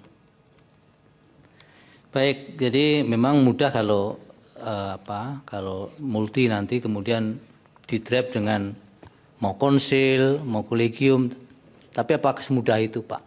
Kalau sudah ego sektoral, yang namanya organisasi lebih dari satu, apakah gampang mengatur organisasi satu dengan lainnya itu kemudian satu pintu itu yang pekerjaan Pak Menteri apa enggak tambah berat nanti itu? Itu outcome-nya itu menghasilkan satu standar berkaitan dengan nyawa orang itu masalahnya. Mungkin idealnya bisa, tapi faktualnya itu loh Pak. Nanti tolong kami diberikan skema-skema desainnya supaya kami teryakinkan dengan meskipun kami juga sudah punya di putusan-putusan sebelumnya soal organisasi itu sudah ada pendirian, tapi kalau sebagaimana disampaikan Pak Prof. Saldi tadi, kalau pihak-pihak bisa meyakinkan kami dengan argumen-argumen yang konteksnya kekinian dan kemudian bisa dipertanggungjawabkan, bisa saja kami kemudian bergeser. Itu Pak, tapi kalau tidak, selama ini memang MK selalu konsisten dengan pendirian-pendirian sebelumnya. Nah, oleh karena itu hanya bapak-bapak semualah yang bisa mempengaruhi bagaimana hakim ini bisa kesetrum nanti kemudian bisa bergeser pendiriannya jika menginginkan itu. Baik, untuk persidangan pada perkara ini ditunda, dan untuk Pak Yudhileri dan yang lain pihak terkait, Pak Jajang sabar dulu untuk kesempatan memberikan keterangan, dijadwalkan pada Kamis 19 Juni 2025 pukul 13.30. Agendanya mendengar keterangan pihak terkait Bapak Yudhileri dan Pak Jajang dan kawan-kawan ya semuanya ya. Kemudian ahli pemohon ada Pak? Kita mengajukan ahli dan saksi yang mulia. Boleh masing-masing 2 ya? 3 dan 3 yang mulia. 2. Yang selebihnya tertulis. Terima kasih yang mulia. Ya. Nanti diajukan sekalian pada sidang tersebut Pak Joni, dengan catatan 2 hari sebelum persidangan keterangan dan CV ahli dan saksinya sudah diserahkan kepada mahkamah, termasuk jika akan mengajukan ahli dan saksi dari kampus supaya ada izin dari atasannya, dari TK-nya. Izin yang mulia, apakah pada tanggal 19 Juni atau setelah itu yang mulia? 19. Tanggal 19. Jadi 19 nanti mendengar keterangan pihak terkait, 2 pihak itu, kemudian memeriksa ahlinya Bapak, termasuk saksinya. Terima kasih yang mulia. Ya. Kemudian jika akan menghadirkan ahli melalui Zoom supaya menyiapkan juru sumpah dan perangkat sumpahnya secara mandiri. Baik, untuk sidang hari ini terima kasih. Dan para pihak supaya hadir tanpa kami panggil, termasuk Pak Menteri hadir ya Pak Menteri untuk sidang yang akan datang. Untuk hari ini terima kasih.